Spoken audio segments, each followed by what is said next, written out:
Bonjour et bienvenue à nouveau sur The Crime Reel.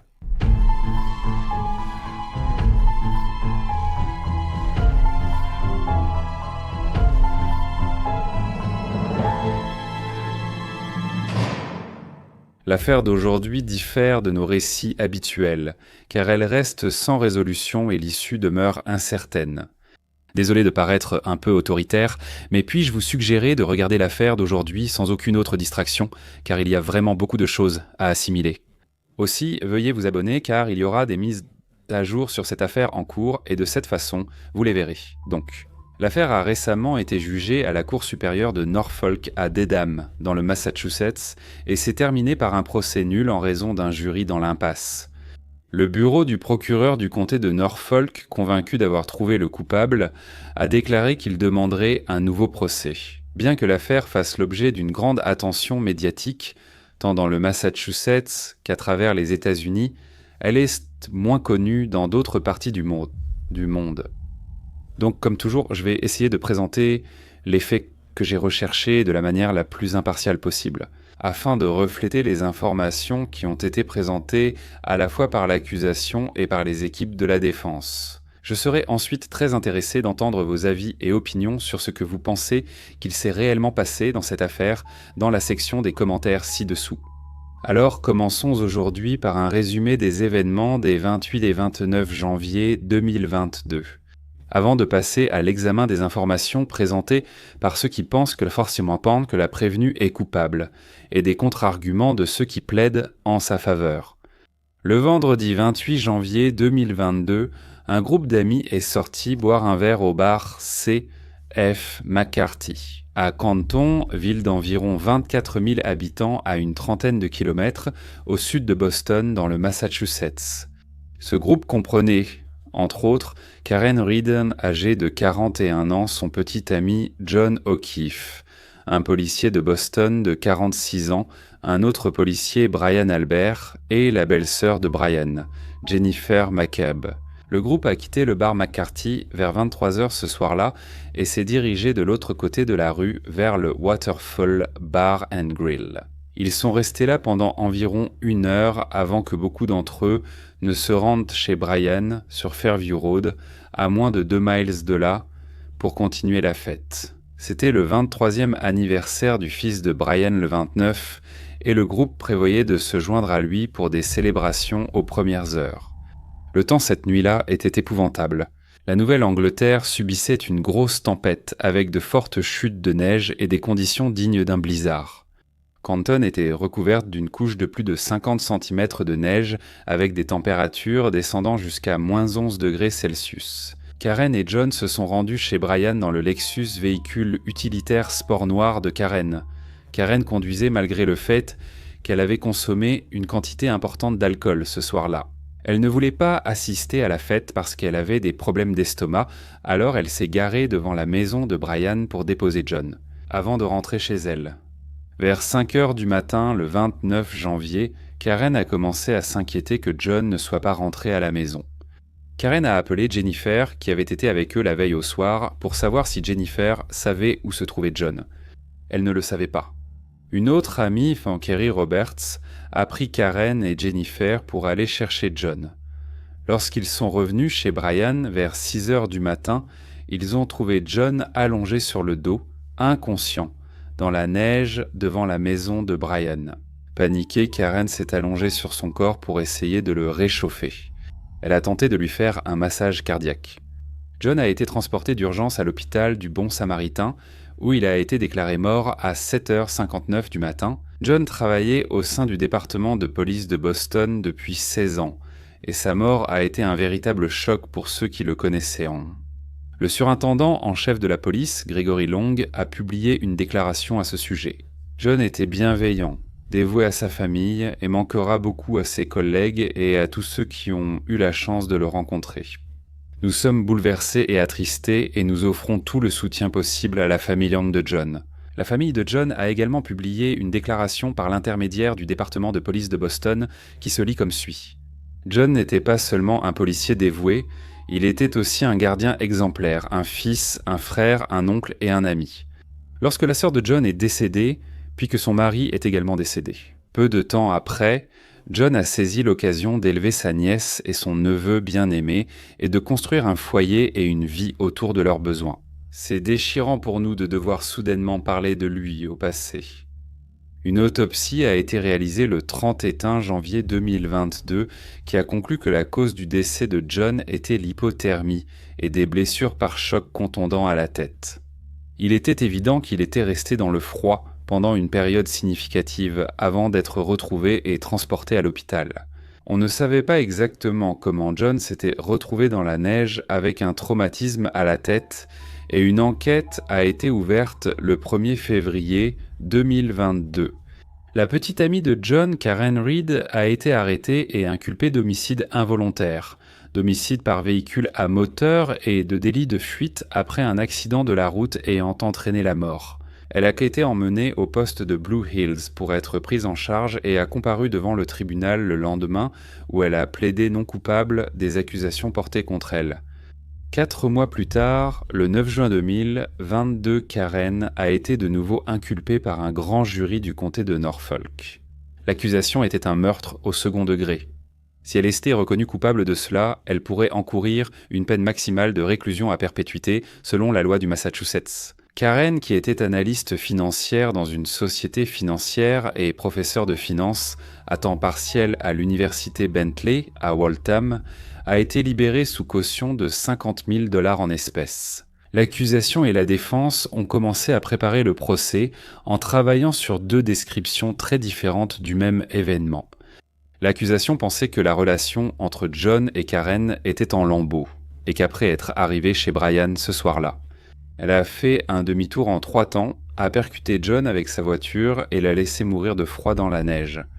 David Yannetti, avocat de la défense, juge les accusations contre Karen exagérées et estime qu'elle est victime d'un coup monté lors d'une dissimulation.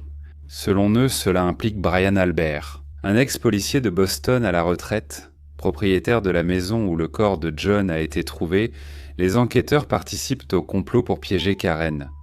L'avocat californien de renom Alan Jackson, qui a représenté Kevin Spacey à Nantucket en 2019, a été intégré à l'équipe, affirmant que l'enquête avait été entachée de relations personnelles, de conflits d'intérêts et de dissimulation. Et nous avons l'intention de faire toute la lumière possible afin de stopper cette poursuite manifestement compromise dans son élan. Alors, examinons les arguments pour et contre chaque scénario dans cette affaire, selon l'accusation. La police a établi que plusieurs personnes se souvenaient avoir vu un SUV sombre correspondant à celui de Karen s'arrêter devant la maison de Brian juste après minuit, le soir en question, le SUV étant resté à l'extérieur pendant environ 15 minutes avant de repartir. Personne n'est entré dans la maison à ce moment-là, lorsque Jennifer, la belle-sœur de Brian, et d'autres sont partis vers 1h30 du matin. Il n'y avait eu aucun signe de John depuis qu'ils avaient tous été ensemble au bar. L'amie de Karen, Kerry Roberts, qui a aidé à chercher John le lendemain matin, a déclaré qu'elle pensait que Karen était encore ivre de la veille et que Karen ne se souvenait pas de la nuit précédente. Karen aurait dit à Kerry « Je me demande s'il est mort. Il neige. Il s'est fait renverser par une déneigeuse. » Lorsque les femmes d'eau sont arrivées chez Brian, Karen a immédiatement aperçu John dans la neige. Lorsque les secours sont arrivés, le visage de Karen était couvert de sang à force d'essayer de faire un massage cardiaque, et elle était presque hystérique. Lorsque Katie McLachlan, une ambulancière présente sur les lieux, a demandé à Karen si elle connaissait la cause des blessures de John, Karen aurait regardé l'une de ses amies et dit « Je l'ai frappé, je l'ai frappé, je l'ai frappé, je l'ai frappé ». Cependant, depuis lors, on s'est interrogé sur ce qu'elle avait réellement dit ce matin-là. Était-ce qu'elle avait dit qu'elle l'avait frappé, ou bien aurait-elle dit « Est-ce que j'ai pu le frapper ?»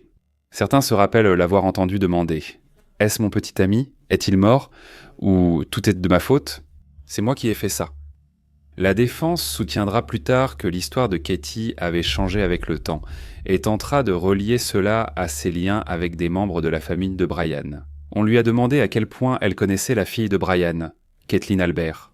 Katie a confirmé avoir fréquenté l'école avec une personne de ce nom. Il a finalement été établi que Katie et Kathleen avaient de nombreux amis en commun, mais qu'elles n'étaient pas proches et qu'elle avait vu Kathleen de temps en temps au cours des années qui ont suivi le lycée. Karen a été emmenée à l'hôpital vers 9 heures du matin ce jour-là, où on lui a fait une prise de sang. Les résultats de cette prise de sang ont montré que son taux d'alcoolémie était égal, ou juste en dessous de la limite légale, pour conduire à ce moment-là.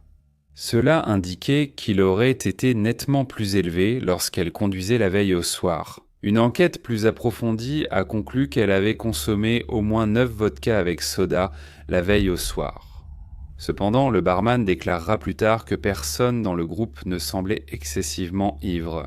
L'accusation a présenté de nombreux détails sur le fait que la relation entre Jean et Karine était extrêmement tendue et que Jean voulait y mettre fin.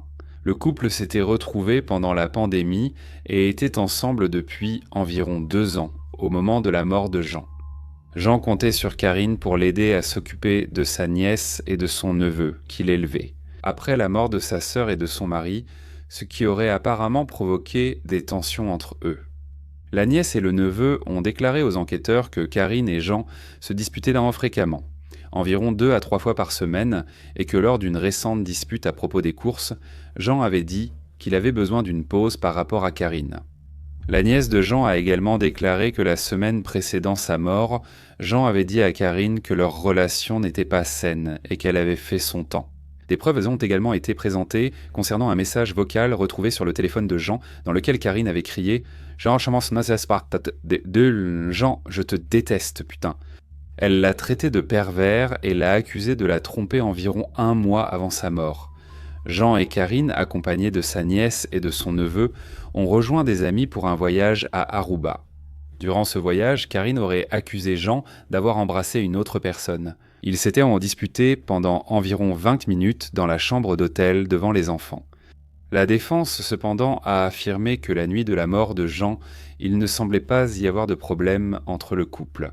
Et on les a vus être aimants et affectueux l'un envers l'autre. Ils étaient heureux et planifièrent avec enthousiasme des vacances ensemble. De plus, un homme du nom de Brian Higgins, qui était un ami de John et qui était présent chez Brian Albert la nuit de la mort de John. Il a admis avoir échangé des messages coquins avec Karen, qu'il avait surpris en lui donnant un baiser sur les lèvres.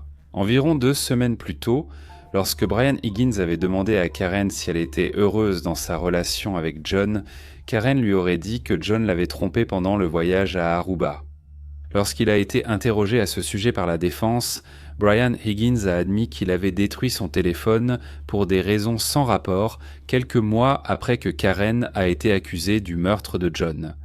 En ce qui concerne les preuves matérielles, la fouille de la police dans la zone à l'extérieur du domicile de Brian a permis de découvrir un verre à cocktail brisé, similaire à celui que John tenait lorsqu'il a quitté le bar, ainsi que plusieurs gouttes de sang. Ils ont également trouvé 3 morceaux de plastique, qui semblaient craindre de provenir des feux arrière d'une voiture. Après la saisie du SUV de Karen, il a été déterminé que ces morceaux correspondaient au feu arrière cassé de son véhicule. L'accusation a également déclaré qu'un spécialiste médico-légal ayant examiné le SUV de Karen avait trouvé une bosse avec de la peinture écaillée sur la porte du coffre, un feu arrière cassé et des rayures sur le pare-choc, ainsi que des cheveux humains. Sur l'aile arrière, côté passager du véhicule, et également, il a été constaté que des morceaux de verre à cocktail étaient incrustés dans le pare-choc de ce véhicule. L'accusation déclarera plus tard qu'ils avaient retrouvé l'acide désoxyribonucléique de John sur le feu arrière de la voiture de Karen et que les cheveux trouvés sur le côté arrière passager du SUV appartenaient à John. La défense affirmera qu'il a été scientifiquement établi qu'aucun acide désoxyribonucléique humain n'a été détecté en lien avec le cheveu. La défense soutiendra également qu'il y avait des incohérences dans la manière dont le SUV de Karen a été saisi et les preuves recueillies. Le véhicule a été remorqué sur 64 km jusqu'au poste de police en pleine tempête de neige. Et de ce fait, toute preuve serait compromise. La police a eu accès au véhicule pendant 78 minutes sans explication. Et après ce délai, une deuxième fouille a été effectuée au domicile de Brian. Et, selon David Yannetti de la défense, cela a été révélé miraculeusement pour la première fois. Des morceaux de plastique rouges et blancs trouvés sur le sol correspondant au feu arrière du véhicule de Mademoiselle Reed, la seule preuve matérielle contre Mademoiselle Reed dans toute l'affaire, Alan Jackson a déclaré cela. L'enquêteur principal a indiqué que la voiture de Karen avait été saisie à 17h30 le 29, alors que les preuves vidéo montraient pendant qu'elle avait en réalité été saisie à 16h12. En tenant compte de la différence de 78 minutes, la défense a également noté qu'un morceau de plastique retrouvé sur les lieux ne correspondait pas au véhicule. Alors qu'un témoin de l'accusation a témoigné qu'elle pouvait reconstituer les fragments de plastique, on lui a demandé d'examiner un morceau plus grand. Elle a déclaré que celui-ci correspondait physiquement au feu arrière de la voiture de Karen. La défense a également contesté la conclusion de l'accusation selon laquelle les blessures de John avaient été causées par un véhicule. Ils ont soutenu que les conclusions du médecin légiste décrivaient plutôt un homme ayant été victime d'une agression violente, affirmant que John avait été violemment battu et laissé pour mort après avoir subi des blessures par objets contondants des deux côtés du visage ainsi qu'à l'arrière de la tête. John avait des blessures défensives aux mains, signe d'une lutte violente, ainsi que des éraflures profondes ou des morsures sur le haut et l'avant-bras droit. Ils ont avancé la théorie selon laquelle John avait été violemment battu à l'intérieur de la maison et ont déclaré que les blessures au bras de John étaient incompatibles avec une attaque de chien. Il y avait un berger allemand, également connu sous le nom d'Alsacien, dans la maison au moment de l'attaque. Ils disent qu'après l'attaque, John a été abandonné dehors pour mourir, et qu'ils ont commencé à piéger Karen pour le crime. La défense a inclus dans les dossiers du tribunal des photos de marque sur les bras de John qu'ils disent donc compatibles avec une attaque de chien. L'accusation a soutenu que les preuves soumises à un laboratoire vétérinaire médico-légal ont conclu qu'il n'y avait pas d'acide désoxyribonucléique canin associé au prélèvement effectué sur les vêtements de John dans la zone de ses blessures. La défense a répliqué en suggérant qu'il n'y avait aucune indication sur la partie de la chemise de John d'où provenait réellement l'acide désoxyribonucléique. L'accusation a réitéré ce que le médecin légiste avait précédemment déclaré, à savoir qu'il avait décrit les blessures au bras droit de M. O'Keefe comme des éraflures causées par un objet contondant. Le médecin a noté qu'elles apparaissaient sous forme de motifs linéaires. Le médecin a précisé qu'elle n'avait observé aucun signe d'altercation ou de bagarre lors de son examen de M. O'Keefe, les résultats de l'autopsie restant confidentiels. Dans le Massachusetts, le jury a été confronté aux différentes interprétations des résultats présentés par les deux parties. De plus, l'accusation a déclaré que 12 personnes avaient confirmé que John n'était pas entré dans la maison de Brian cette nuit-là. La défense a ensuite affirmé que le chien avait mystérieusement trouvé un nouveau foyer hors de l'état 5 mois après l'attaque. Et en plus de s'être débarrassé du chien, Brian a également rénové son sous-sol quelques mois après la mort de John, puis il a vendu la maison, une maison qui n'a jamais été fouillée. À la suite des événements de cette nuit-là, Alan Jackson a affirmé que des preuves étaient détruites juste sous notre nez. Au procès il est apparu que le département de police ne disposait pas de contenant pour les preuves lors de l'enquête sur la scène de crime. Ils ont donc dû improviser. Les agents ont ramassé du sang congelé et coagulé dans des gobelets rouges en plastique qu'ils ont obtenus d'un voisin, puis les ont placés dans un sac marron Stop & Shop. De plus, la défense a attiré l'attention du tribunal sur le fait qu'après la découverte du corps de John, l'officier de police a parlé à Brian Albert et à sa femme, Nicole, pendant environ 22 minutes chez eux. L'officier n'a pas enregistré l'entretien et il n'a pas fouillé la maison car il n'avait aucun motif probable pour le faire. Il n'a pas demandé le téléphone de qui que ce soit, n'a pas séparé les personnes présentes dans la maison et n'a pas pris de notes de sa discussion avec Brian et Nicole. Le procureur a déclaré que des fragments microscopiques de plastique provenant du feu arrière ont été retrouvés sur les vêtements de John. Lors du contre-interrogatoire de la défense sur la récupération du plastique et d'autres objets découverts à la fonte des neiges, ils ont demandé pourquoi cela n'avait été consigné dans un rapport qu'en novembre 2023, soit plus d'1 an et demi après. Ils ont également souligné que les vêtements que John portait et qui avaient été récupérés à l'hôpital n'ont été enregistrés comme preuve que le 4 février, soit 6 jours après le crime. Une preuve majeure pour la défense qui, selon eux, non seulement innocenterait Karen, mais impliquerait d'autres personnes. Dans la mort de John, on a découvert que la belle-sœur de Brian Albert, Jennifer McCabe, avait effectué une recherche sur son téléphone à 2h27 du matin le 29 janvier Plusieurs heures avant que John ne soit retrouvé, la recherche était combien de temps pour mourir de froid. L'équipe de défense de Karen affirme qu'il n'existe aucune explication innocente à la recherche faite par McCabe à ce moment-là.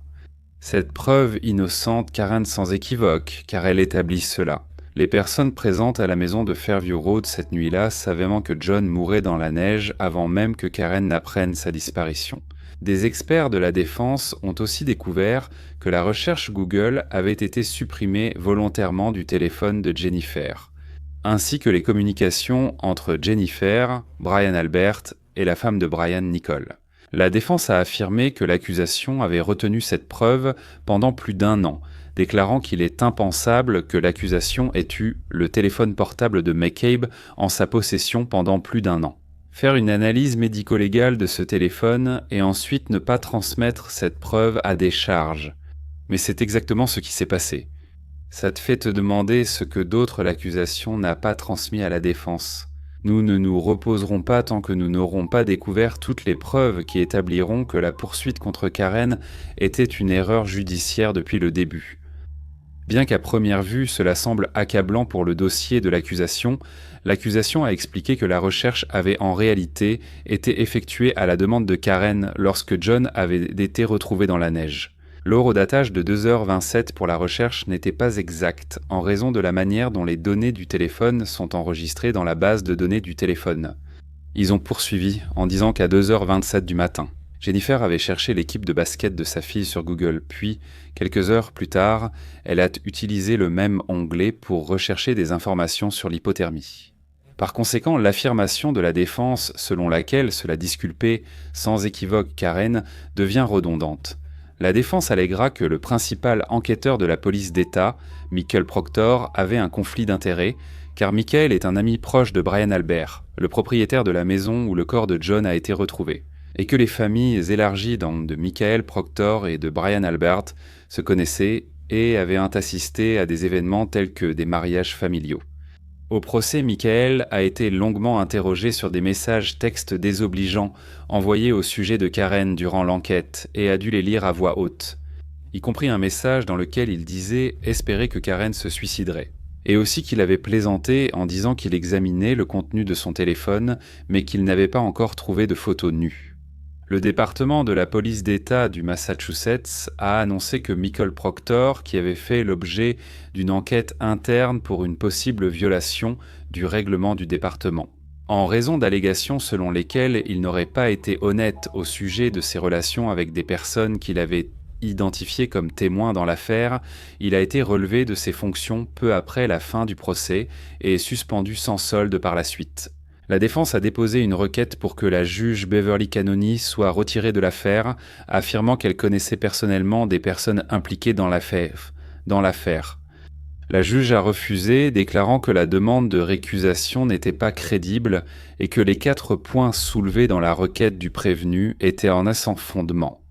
Plus tôt, lors de cette audience, les avocats de la défense ont brandi des panneaux d'affichage montrant des captures d'écran agrandies d'un échange de messages textes et d'une transaction VENMO. Cela montrait soi-disant les liens de la juge avec des personnes impliquées dans l'affaire, ce que la juge a déclaré être faux.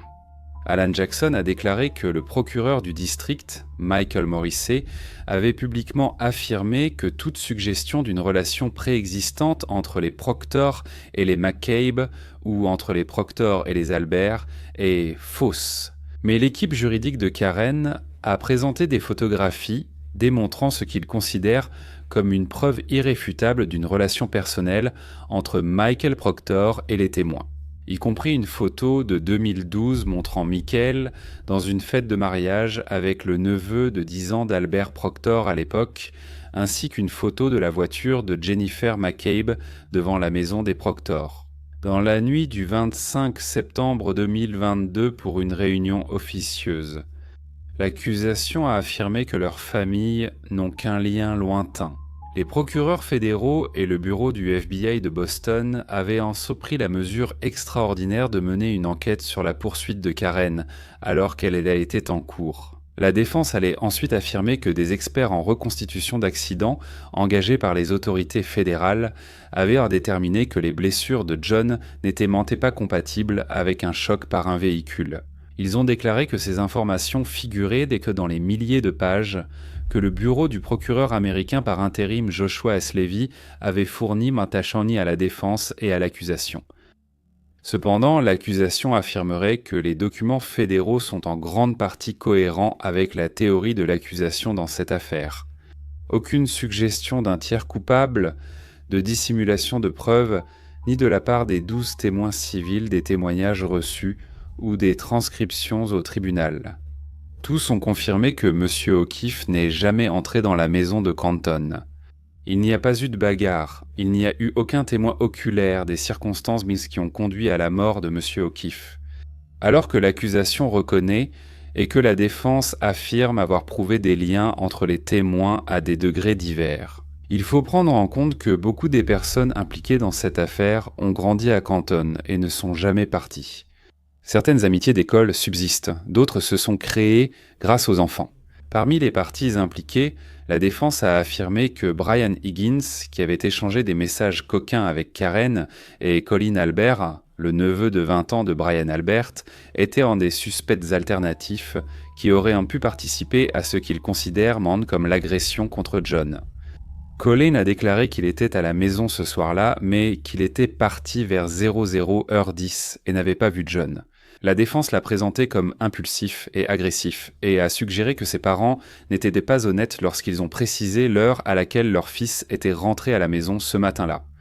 Il convient de noter que Brian Albert, Brian Higgins et Colin Albert n'avaient aucune blessure visible après la mort de John, ce qui aurait pu se produire s'il y avait eu une altercation. Bien que les preuves contradictoires dans cette affaire soient quelque chose qui se produit tout le temps entre l'accusation et la défense.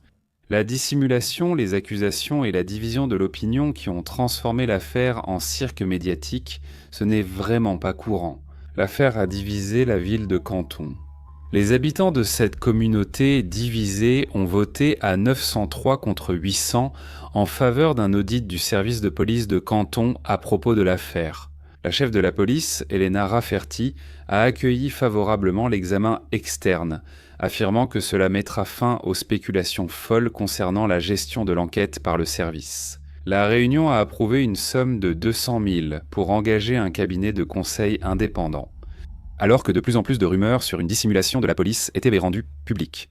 Karen a obtenu un soutien croissant du grand public. Des pages Facebook ont gagné des milliers d'abonnés et un fonds pour les frais juridiques de Karen avait recueilli près d'250 000 $ à la fin de 2023, en tête à St. Sidney's. Elle était souvent accueillie par un grand groupe de partisans devant le palais de justice lors des audiences préliminaires, brandissant des banderoles sur lesquelles on pouvait lire « Libérer Karen, raide » et « Klaxonner pour la justice ». Parfois, les partisans de Karen huaient et criaient sur les parents, le frère et les amis endeuillés de John. Dans cet esprit, une zone tampon de 60 mètres a été établie autour du palais de justice. L'affaire de Karen a suscité l'intérêt d'Aiden Kearney, un blogueur controversé de 41 ans. Mieux connu sous le nom de Turtle Boy, il a publié des centaines d'articles sur son histoire et a distribué gratuitement des articles à l'effigie de Karen Read avec le logo Turtle Boy. Tout en récoltant des fonds pour la défense juridique de Karen et fort d'une large audience sur son site web, il a accusé les enquêteurs de l'avoir piégé, qualifiant cela de dissimulation de Canton. Il a publié plusieurs vidéos sur YouTube dans lesquelles il accusait des témoins d'avoir participé au crime et a ensuite rendu publiques les adresses, lieux de travail et numéros de téléphone de certains de ces témoins. Il a également organisé un rassemblement itinérant au cours duquel des manifestants se sont rendus en convoi de véhicules jusqu'au domicile des témoins. Dans le cas de Karen, il a confronté un autre témoin dans la pizzeria qu'il possédait enfin, avant d'encourager ses abonnés en ligne à appeler l'entreprise et à passer des commandes sans venir les récupérer.